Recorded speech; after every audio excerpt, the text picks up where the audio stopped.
사랑하는 형제자매 여러분, 그리고 진리를 찾는 모든 이들에게 주님의 평화가 함께하기를 빕니다. 오늘 우리가 함께 나눌 이야기는 혼란과 격동으로 가득했던 20세기의 한 줄기 빛처럼 나타나 그리스도의 고난을 자신의 몸에 새기고 살았던 한 영혼에 대한 기록입니다. 그의 이름은 바로 피에트렐치나의 성 비오 신부님입니다. 본격적인 이야기에 앞서 잠시 여러분께 부탁의 말씀을 드립니다. 만약 이 이야기가 여러분의 마음에 작은 위로와 평화의 불씨를 지핀다면 구독과 좋아요를 통해 이 은총을 더 많은 분들과 함께 나누어 주시길 청합니다. 여러분의 이 작은 나눔이 어딘가에서 희망을 찾고 있는 또 다른 영혼에게는 따뜻한 빛이 되어줄 것입니다. 여러분의 삶에 하느님의 축복이 가득하기를 기도합니다. 이야기의 시작은 1987년 5월 23일로 거슬러 올라갑니다. 당시 교황이셨던 성요한 바오로 2세께서는 이탈리아의 한 작은 마을을 찾아 한 사람의 무덤 앞에 무릎을 꿇고 깊은 존경과 기도를 바쳤습니다.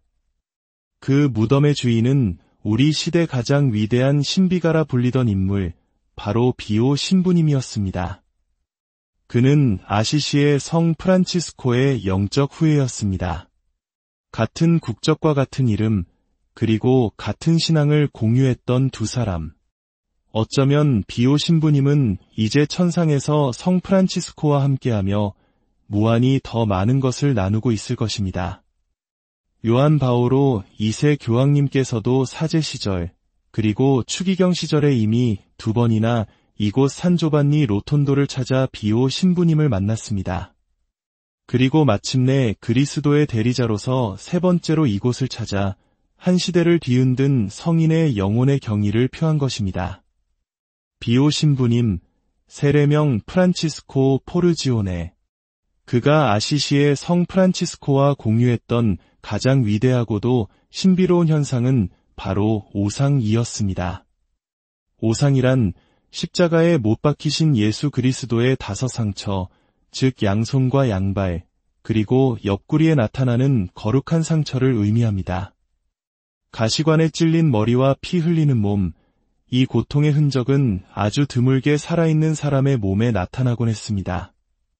가톨릭 교회는 이전에도 이러한 현상이 있었음을 인정한 바 있지만 양손과 양발, 옆구리에 나타나는 완전한 형태의 5상처, 즉 오상의 고통을 모두 겪은 이는 역사상 극소수에 불과했습니다.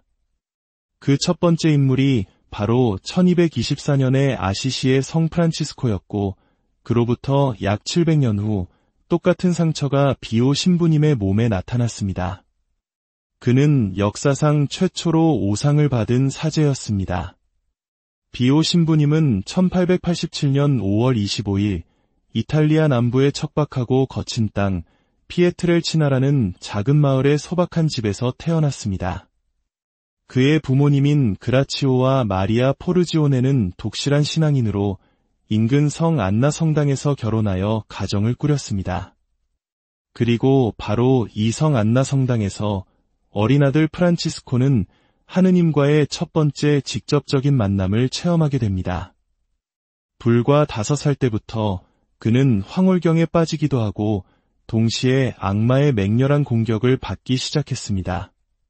어느 날 성안나 성당에서 조용히 기도하던 중 그는 예수 성심의 환시를 보게 됩니다.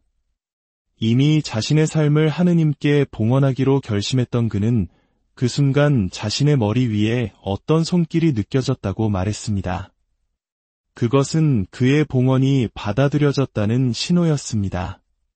가족의 생계와 자녀 교육을 위해 미국으로 일자리를 찾아 떠나야 했던 아버지 그라치오는 떠나기 전 어린 아들을 데리고 인근의 성 펠레그리노 성지를 찾았습니다. 그리고 그곳에서 부자는 깊이 감동적인 기적을 목격합니다. 심하게 기형이었던 아이의 어머니가 아기를 제대 위에 올려놓으며 이렇게 외쳤습니다. 성인이시여, 이 아이를 고쳐주실 수 없다면 차라리 데려가 주십시오. 그러자 아이는 벌떡 일어나 앉더니 완전히 치유된 몸으로 어머니의 품으로 달려갔습니다. 아버지는 서둘러 아들을 데리고 자리를 뜨려 했지만 어린 프란치스코는 그 자리에 남아 깊은 기도에 잠겼습니다. 프란치스코 포르지오네는 모르코네에서 수도 서원을 하고 여러 프란치스코의 수련원을 거쳐 1910년 23세의 나이로 베네벤토 대성당에서 사제로 서품되었습니다. 젊은 수사 신부였던 그는 자주 병을 앓았고 때로는 황홀경에 깊이 빠져들어 장상들을 걱정시키기도 했습니다. 극단적인 단식과 함께 체온계를 터뜨릴 정도로 높은 고열에 시달리기도 했습니다. 그의 건강을 염려하고 또 그의 고열과 무아지경, 환시를 이해할 수 없었던 수도회는 결국 그를 고향 마을 피에트렐치나로 돌려보냈습니다. 고향으로 돌아온 그는 가족 소유의 토레타라 불리는 작은 탑에서 기도와 묵상, 연구에 수많은 시간을 보냈습니다. 때로는 며칠 밤낮으로 시골 한가운데 옛단 농가 건물에 머물며 세상과 거리를 두었습니다. 어쩌면 그토록 원했던 수도 생활로부터 격리된 이 긴 시간은 앞으로 다가올 비범한 세월을 위한 준비 기간이었을지도 모릅니다. 1910년 9월, 그는 이미 손에 설명할 수 없는 고통을 느끼기 시작했습니다. 1년 후, 그는 영적 지도자였던 베네데토 신부에게 이런 편지를 썼습니다. 어젯밤 제가 설명할 수도 이해할 수도 없는 일이 일어났습니다. 양 손바닥 한가운데에 붉은 반점이 나타났고 날카로운 통증이 동반되었습니다. 발바닥에도 약간의 통증이 느껴집니다. 이 고통이 무엇을 예고하는지 잘 알고 있었던 그는 하느님께 고통은 거두지 마시되 세상에 드러나는 상처의 당혹스러움만은 면하게 해달라고 간절히 기도했습니다. 1916년 그의 심각한 폐 질환을 치료하기 위해 수도에는 기후가 다른 곳으로 그를 보냈습니다. 그곳은 바로 고립되고 외진 곳에 위치한 산 조반니 로톤도의 프란치스코의 수도원이었습니다. 당시에는 아무도 주목하지 않던 작은 마을이었지만 훗날 전 세계 신자들의 간절한 순례지가 될 운명의 장소였습니다. 그리고 마침내 고통의 전조는 훨씬 더 거대하고 명백한 현실로 다가왔습니다. 1918년 9월 20일 아침, 비오 신부님은 산 조반니 로톤도의 낡은 성당 성가대석에 있었습니다. 미사를 마친 후 그는 달콤한 잠과 같은 상태에 빠져들었다고 묘사했습니다. 그 상태에서 저는 신비로운 한 분을 보았습니다. 그분의 손과 발, 그리고 옆구리에서는 피가 흘러내리고 있었습니다. 그 광경은 저를 공포에 떨게 했습니다. 환시가 서서히 사라졌을 때 저는 제 손과 발, 그리고 옆구리에서도 피가 흐르고 있음을 깨달았습니다. 그때 그의 나이 31세였습니다. 비오 신부님의 오랜 동반자였던 알레시오 신부는 그 순간을 이렇게 증언합니다. 이곳이 바로 비오 신부님께서 오상을 받으신 자리입니다. 1918년 9월 20일이었죠. 신부님은 여기서 기도하시다가 저 십자고상이 살아 움직이며 피를 흘리는 것을 보셨습니다. 그 순간 신부님은 내면과 외면에서 엄청난 평화를 느꼈다고 하셨습니다. 그리고 그 무아지경에서 깨어났을 때 자신의 손과 발, 옆구리가 십자고상처럼 꿰뚫려 있다는 것을 알게 되셨죠. 이 놀라운 사건에 대한 소문은 서서히 퍼져나갔고 수많은 사람들이 오상을 받은 수사신부를 잠시라도 보거나 그가 집전하는 미사에 참여하기 위해 산 조반니 로톤도로 몰려들기 시작했습니다. 하지만 교회 당국의 반응은 신중하고 유보적이었습니다. 젊은 사제에게 나타난 전례 없는 현상에 대해 수도의 내부에서는 그를 이탈리아의 다른 지역으로 전출시키자는 이야기까지 나왔습니다. 그러나 산 조반니 로톤도 주민들은 그가 머물러야 한다며 격렬하게 저항했습니다. 결국 1923년 교황청 검사성성은 일련의 조치를 통해 개입했습니다. 검사성성은 이 사건에서 초자연적인 징후를 발견할 수 없다고 선언하고 비오 신부님에게 공개적인 미사 집전을 금하고 모든 서신 교환을 중단하라고 명령했습니다. 교령을 전해 들은 비오 신부님은 조용히 말했습니다. 하느님의 뜻이 이루어지소서. 그렇게 은둔의 세월이 시작되었습니다. 비오 신부님은 신자 없는 사제, 사제권을 줄 수 없는 고의 신부, 영적 지도자 없는 신자가 되었습니다. 그는 기도와 영성 서적 집필 및 독서에 완전히 몰두했습니다. 그리고 그때 그는 다음과 같은 아름다운 기도를 썼습니다. 주님, 저와 함께 머무소서. 당신 없이는 제가 당신을 얼마나 쉽게 잊는지 아시나이다. 주님, 저와 함께 머무소서. 당신의 힘 없이는 제가 얼마나 쉽게 넘어지는지 아시나이다. 주님, 저와 함께 머무소서. 당신 없이는 저의 열정이 식어버리나이다. 주님, 당신은 저의 빛이시며 저의 생명이십니다. 얼마간의 시간이 흐른 후 교황 비오 11세는 사건을 재검토한 뒤 금지령을 해제하고 비오 신부님에게 사목활동 재개를 허락했습니다. 순례자들의 물결은 다시 시작되었고 전 세계에서 몰려드는 엄청난 신자들을 수용하기 위해 더 큰 성당을 지어야 했습니다. 비오 신부님은 하루에 12시간에서 18시간을 고해소에서 보냈습니다. 그럼에도 불구하고 너무나 많은 사람들이 몰려들어 그에게 고해 성사를 받기 위해 2주 혹은 3주를 기다리는 것은 흔한 일이었습니다. 그는 항상 상처를 가리기 위해 장갑 낀 손을 감추려 애썼습니다. 그는 사람들이 헛된 이유로 자신의 시간을 낭비하고 있음을 알았고 때로는 바스타라는 말로 고해를 단호하게 중단시키기도 했습니다. 한 동료 사제는 이렇게 증언합니다. 그는 당신의 마음과 영혼을 읽을 수 있었습니다. 하느님께서 그에게 한 사람의 영혼을 볼 수 있는 빛을 주셨을 때 그는 그 사람의 죄를 정확히 짚어냈습니다. 만약 고해자가 준비되지 않았거나 진실하지 않으면 그는 사제경 없이 돌려보내기도 했습니다. 그는 놀라울 정도로 단순하고 직설적이었습니다. 삶의 변화를 촉구하거나 지옥의 존재를 의심하는 이에게는 당신이 그곳에 가보면 믿게 될 것이오 라고 말하는 것보다 더 명확한 것은 없었습니다. 하지만 그는 놀라운 통찰력을 지니고 있었습니다. 사람들의 마음과 삶의 세세한 부분, 심지어는 짐작조차 할 수 없는 상황까지 알고 있었다는 증언이 수없이 많습니다. 한 번은 한 여인이 고해 성사 후 보속으로 집에 가서 정원에 있는 우물을 들여다보라는 말을 듣고 매우 놀랐습니다. 그녀가 집에 돌아가 우물을 들여다보자 수년 전 자신이 낙태했던 아들의 얼굴이 물 위에 떠올랐습니다. 비오 신부님의 열렬한 신봉자인 조 그레코는 매우 특이한 상황에서 그를 만났습니다.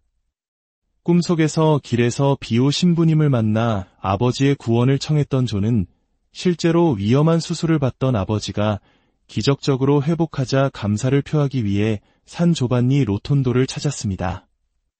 나흘을 기다린 끝에 고해소에 들어갔을 때 비오 신부님은 그를 보자마자 이렇게 말했습니다. 그래, 자네 아버지는 이제 괜찮으시지? 조는 큰 충격을 받았습니다. 그는 그곳에 한 번도 와본 적이 없었고 아는 사람도 없었습니다. 고해를 마친 후 비오 신부님은 그런데 뭔가 다른 것이 있네 라고 말했습니다. 조가 아무것도 기억나지 않는다고 하자 비오 신부님은 그가 군 복무 초기에 공원에서 한 소녀와 있었던 일을 정확히 묘사했습니다. 조는 너무나 당황하여 땅이 꺼져 자신을 삼켜버렸으면 좋겠다고 생각했습니다. 비오 신부님은 그가 1941년부터 그 죄를 계속 짊어지고 다녔다고 말했습니다. 이처럼 그의 영적 통찰력은 사람들의 영혼 가장 깊은 곳까지 꿰뚫어 보았습니다. 비오 신부님을 알았던 사람들은 50년 동안 극심한 고통 속에서 살았던 한 남자에 대해 끝없는 애정과 존경심으로 이야기합니다. 그가 실제 상처에서 비롯된 실제 고뇌를 겪었다는 데에는 의심의 여지가 없습니다. 수년에 걸쳐 비오 신부님을 진찰했던 의사들이 제공한 오상에 대한 의학적 증거는 흠잡을 데가 없습니다. 여러 독립적인 의료 전문가들은 그의 상처가 진짜이며 치유되거나 곱는 징후가 전혀 보이지 않는다는 증거를 문서로 남겼습니다.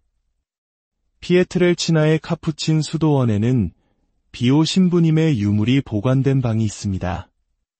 그곳에 한 수사 신부는 피로 얼룩진 그의 잠옷을 보여주며 이렇게 설명합니다. 비오 신부님은 그리스도의 순환 전체, 즉 채찍질, 가시관, 오상의 상처를 모두 겪으셨습니다. 그분 자신의 말에 따르면 이러한 고통은 수년 동안 거의 매주 일어났습니다. 계속되는 고통에도 불구하고 동시대의 한 신부는 그의 영혼 깊은 곳에서 그는 세상에서 가장 행복한 사람이다 라고 말했습니다. 삶에 대한 비오 신부님 자신의 태도는 그의 유명한 말에 잘 나타나 있습니다. 기도하고 희망하며 걱정하지 마십시오. 불안은 전혀 도움이 되지 않습니다. 선하신 주님께서 당신의 기도를 들어주실 것입니다. 수많은 세월 동안 그는 새벽 2시 30분에 일어나 4시에 성의실로 갔고 5시에 미사를 집전했습니다. 그의 미사는 때때로 2시간이 넘게 지속되기도 했습니다. 성당 안은 절대적인 정적이 흘렀고 그는 그리스도의 순환과 죽음을 재현했습니다. 미사 중에 그는 온전히 예수님과 하나가 되어 세상의 구원을 위해 자신을 봉헌하는 희생자가 되었습니다. 하느님께서는 고통을 기꺼이 받아들인 비오 신부님에게 성령의 은사라 불리는 여러 가지 신비로운 능력을 허락하신 듯합니다. 그 중에는 동시에 두 장소에 나타나는 이중 현존, 영혼을 식별하는 통찰, 예언, 치유, 향기, 그리고 언어의 은사 등이 있었습니다. 한 미국인 관광객으로 비오 신부님을 만나러 왔다가 프란치스코의 수사가 된 요세피오 신부는 이렇게 증언합니다. 신부님은 배우지 않은 언어를 실제로 이해하셨습니다. 돌아가시기 2달 전 제게 완벽한 영어로 말씀하셨습니다. 한 프랑스 왕자는 비오 신부님과 15분간 사적으로 대화한 후 이탈리아 사람이 어떻게 그렇게 완벽하게 프랑스어를 발음할 수 있는지 경탄했다고 합니다. 그의 이중 현존에 대한 이야기는 가장 놀랍습니다. 그는 오상을 받은 후 산 조반니 로톤도를 단 한 번도 떠나지 않았지만 전 세계 여러 곳에서 그를 보았다고 맹세하는 증인들이 헤아릴 수 없이 많습니다. 한 번은 비오 신부님의 어머니가 12km를 걸어 아들의 미사에 참례했습니다. 미사 후 수도원에 빵이 없다는 말을 듣고 그녀는 다시 12km를 걸어 집에 가서 6에서 7kg이나 되는 큰 빵을 머리에 이고 돌아왔습니다. 그녀가 수도원에 도착했을 때 비오 신부님은 여전히 미사 제의를 벗는 중이었습니다. 마치 그녀가 24km를 걷는 동안 시간이 멈춘 것 같았습니다. 제2차 세계대전 중에는 한 미국 폭격기 편대장이 산 조반니 로톤도 상공에서 비오 신부님이 비행기 앞에 나타나 폭격을 막는 것을 보았다고 증언했습니다. 당시 그는 비오 신부님의 이름조차 들어본 적이 없었습니다. 그의 치유 능력에 대한 증언은 너무나 많습니다. 북아일랜드의 션과 앤 부부의 이야기는 특히 유명합니다. 앤은 쌍둥이를 임신 중 심각한 뇌출혈로 임상적으로 사망 상태에 빠졌습니다. 남편 션은 생명유지 장치에 의지한 아내 곁에서 계속해서 비오 신부님에게 기도했습니다. 어느 날 비오 신부님의 장갑 유물을 가져와 아내에게 대자 몇 주 만에 처음으로 그녀가 손을 움직였습니다. 결국 그녀는 기적적으로 회복하여 건강하게 병원을 걸어 나왔고 쌍둥이를 순산하여 현재 4아이의 어머니가 되었습니다. 비오 신부님은 악마와의 영적, 육체적 싸움을 평생에 걸쳐 계속했습니다. 때로는 그의 방에서 밤새 격렬한 싸움 소리가 들려왔고 아침이 되면 그는 구타당한 흔적과 함께 탈진한 상태로 발견되곤 했습니다. 그는 악마의 세력과 맞서 싸우기 위해 자주 미카엘 대천사에게 헌정된 몬테산 안젤로의 성지를 사람들에게 추천했습니다. 이 모든 고통과 시련 속에서도 비오 신부님은 유머를 잃지 않는 쾌활한 사람이었습니다. 그는 농담을 하고 듣는 것을 즐겼으며 동료 수사들과의 휴식 시간을 결코 놓치지 않았습니다. 그의 기쁨의 원천은 바로 성모 마리아에 대한 깊은 신심이었습니다. 1959년 8월 파티마의 성모상이 이탈리아를 순회하던 중 산 조반니 로톤도에 도착했습니다. 당시 비오 신부님은 심한 늑막염으로 미사조차 드리지 못하는 상태였습니다. 헬리콥터로 성모상이 떠나는 날 그는 창가로 가서 성모상을 보며 애처롭게 말했습니다. 아름다운 나의 성모님, 제가 아픈 것을 보시고도 저를 아픈 채로 두고 떠나시는군요. 그 순간 그는 온몸에 강한 전율을 느꼈고 병은 즉시 치유되었습니다. 그는 묵주를 손에서 놓지 않았으며 묵주는 악에 대항하는 무기라고 늘 말했습니다. 1968년 9월 20일 비오 신부님이 오상을 받은 지 50주년이 되는 날 10만 명의 순례자들이 산 조반니 로톤도에 모였습니다. 극도로 쇠약해진 몸에도 불구하고 그는 그의 마지막 미사가 될 미사를 집전했습니다. 숨쉬기조차 힘들어 보였고 미사를 마치고 돌아서다가는 거의 쓰러질 뻔했습니다. 저녁에는 창가로 다가가 순례자들에게 마지막 인사를 건넸습니다. 하얀 손수건을 흔드는 그의 모습은 영원한 작별 인사가 되었습니다. 그가 임종하던 밤 곁을 지켰던 펠레그리노 신부는 그가 어린아이처럼 떨며 계속해서 시간을 물었다고 증언합니다. 마치 지켜야 할 약속이 있는 사람처럼 말입니다. 새벽 1시 그는 마지막 고해성사를 보고 수도 서원을 갱신했습니다. 잠시 후 그의 입술은 파랗게 변했고 그는 더 이상 필요 없다는 듯 휠체어를 치워달라고 했습니다. 그리고는 앞을 똑바로 응시하며 계속해서 예수, 마리아를 반복했습니다. 새벽 2시 30분, 그는 마지막 숨을 거두며 부드럽게 고개를 숙였습니다. 그의 영혼이 하느님께로 돌아간 것입니다. 놀라운 일이 일어났습니다. 50년 동안 그의 몸을 고통스럽게 했던 오상의 상처들이 그의 시신에서는 어떤 흉터나 흔적도 없이 완전히 사라져 있었습니다. 그의 몸은 이미 구세주의 부활에 동참하고 있었던 것입니다. 비오 신부님은 생전에 이렇게 약속했습니다. 제가 천국에 가면 이 지상에서 할 수 있었던 것보다 훨씬 더 많은 일을 할 것입니다. 저의 모든 영적 자녀들이 천국에 들어가기 전까지는 결코 쉬지 않을 것입니다. 그의 유산은 오늘날에도 계속되고 있습니다.